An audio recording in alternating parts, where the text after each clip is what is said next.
জিনের আসর থেকে বাঁচতে কোরআনের আয়াত দিয়ে সুতলিতে ফুঁক দেওয়া, সুতলি হাতে লটকানো যাবে না, এগুলো শরীয়তসম্মত পন্থা নয়।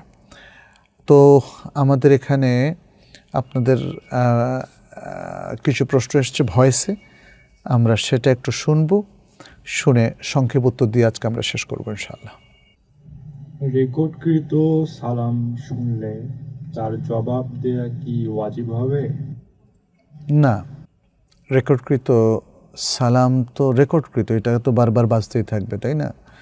রেকর্ডকৃত সালাম মানে যদি মানে যে কোনো জায়গায় আপনি শুনেন, তার সালামের উত্তর দিতে আপনি বাধ্য নন। তবে আপনার উদ্দেশ্যে যদি সেই সালামটা রেকর্ড করে পাঠানো হয় তাহলে আপনি উত্তর দেবেন।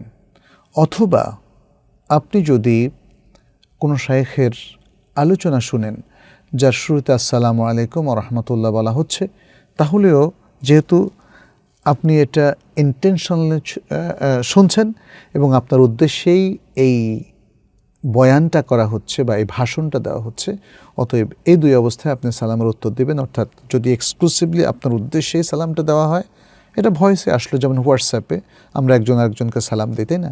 এটার উত্তর দিতে হবে, এটাও ভয়েস। আর আরেকটা হলো কোনো একটা বক্তৃতার শুরুতে সালাম দিলে তার জবাব দেওয়া। কিন্তু এর বাইরে যদি যেমন একজন আরেকজনকে কথোপকথন করছে, একজন আরেকজনকে সালাম দিচ্ছে, আমরা সেটা শুনছি, সেই সালামের জবাব দেওয়া লাগবে না।